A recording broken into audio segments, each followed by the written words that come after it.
December 1st, 2018, headline here says Navy Admiral Scott Sterney been found dead in Bahrain. And very early in the investigation, this has just been announced in less than the last hour. So just looking at some of the first results here, but officials are already claiming that there is no foul play suspected. Thinking some people may question what authorities are saying here so far, but they have a few details. They are giving a few details. This has just been announced that the Navy admiral in charge of the military branch's operations in the Middle East was found dead in Bahrain on Saturday, today. This is according to Navy officials. Vice Admiral Scott Sterney was found dead in his residence in Bahrain Saturday. No foul play is suspected, they said. Chief of Naval Operations Admiral John Richardson is claiming no foul play in this statement that he's given today. The Naval Criminal Investigative Service and the Bahraini Ministry of Interior are cooperating. They are working together on this investigation, they're saying. You have one photo here from, look, this is from October of this year of Sterney. So that Sterney took over as commander of the U.S. Naval Forces Central Command and the Combined Maritime Forces in May, where he commanded more than 20,000 U.S. and coalition sailors, along with Marines, Coast Guardsmen, and civilians. Sterney served 36 years in the Navy. This is devastating news for the Sterney family, for the team at the 5th Fleet, and for the entire Navy. Scott Sterney was a decorated naval warrior, Richardson said in a statement.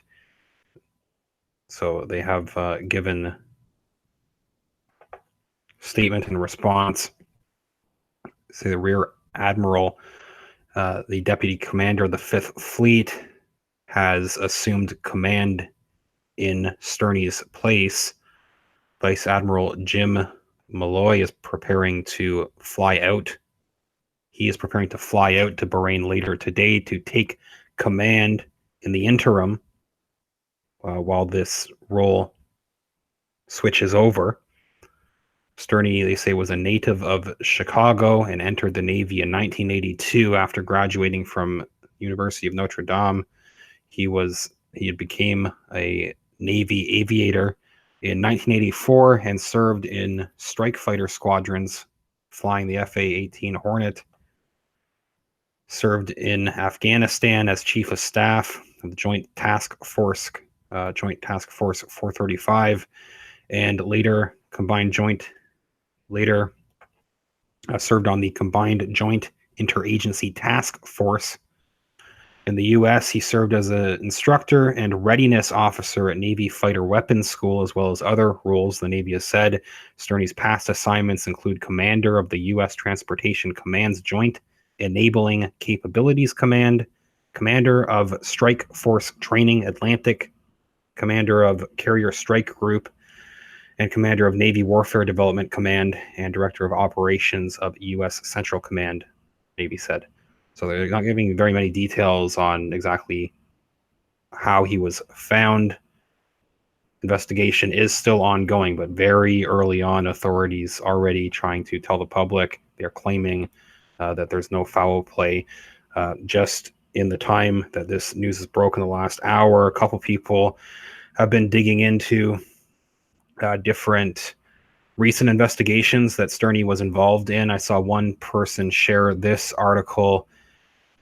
This was interesting, quite recent, within the last month. They have a number of different quotes from Sterney, who was involved in this investigation. This is involving UN arms experts who had examined possible Iranian arms seized by the U.S. off of Yemen, and not any obvious connection between these two different events, but it is interesting, I guess, that this has happened. I talked yesterday, I did a couple of videos talking about this big $8 billion contract violating the Iran sanctions regimes, other shipments going through Iran. The Faroukis, the people that were running this company that was moving things illegally through Iran, had been major donors to top Democrats. Dianne Feinstein, Daily Caller article here, they point out the Faruqis are longtime donors to California Senator Dianne Feinstein, to the Obamas.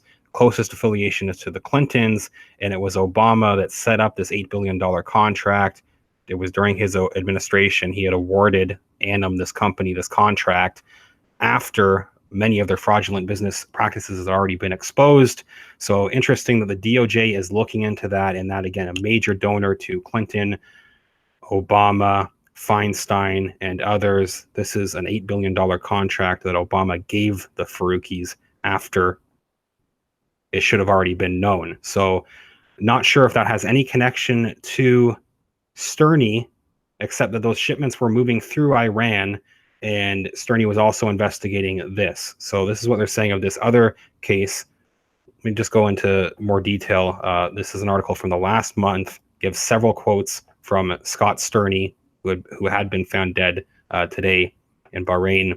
Arms experts from the UN boarded the U.S. Navy ship here Thursday to investigate whether more than 2,500 rifles that the U.S. sailors seized from a small boat off the coast of Somalia were en route to Yemen's rebels.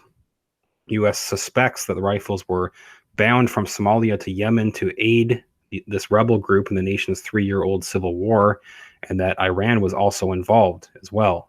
On August 27th, helicopter from the U.S. Jason Dunham guided missile destroyer was sent to monitor the suspicious activities of 2 boats in the Gulf. While overhead during the dark of night, the helicopter took video of the men on the boats moving cargo. It had video of men on the boats moving cargo. According to U.S. military officials, early the next morning, 2 boats with a security team boarded the skiff, which was not registered to any nation, and found the weapons. There were hundreds of green plastic bags on the boat, and each bag held 3 or 4 brand new AK-47s. U.S. destroyer began to tow the skiff with its passengers along with the weapons on board as well, but the seas became rough and small boat began to take on water. Passengers were brought on board the warship, and Americans moved most of the rifles. They said that the U.S. then sank the skiff to ensure it didn't become a hazard in the busy waterway. So these are the comments from Scott Sturny, Vice Admiral, who, again, officials claiming no foul play, has just been found dead. He's saying of this investigation involving Iran, just in the last month, he made these statements here. He's saying the U.S. then sank the skiff to ensure it didn't become a hazard in the busy waterway. We just shot it, said Vice Admiral Scott Sturny, who is the commander of the Navy's 5th Fleet and the U.S. Central Command's naval forces. Not all weapons were removed before the boat sank. There was some number of weapons, probably another 500, said Sturny, that went down with the boat. In all, U.S. sailors moved over 2,500 AK-47s from the skiff to the destroyer. The men aboard the skiff, who said that they were from Yemen, were turned over to the Coast Guard in Yemen. Nearly 2 months later, rifles are still stacked on the decks of the Dunham and have began to rust, they said. Sturny says the U.S. will determine what to do with the rifles after the UN team makes their recommendations. Ships from the U.S. and other nations in the Combined Maritime Forces Coalition based in Bahrain that patrols the region's waters have seized weapons 4 other times since 2015. Previous events have also found thousands of rifles, rocket launchers, and even missile guidance sets.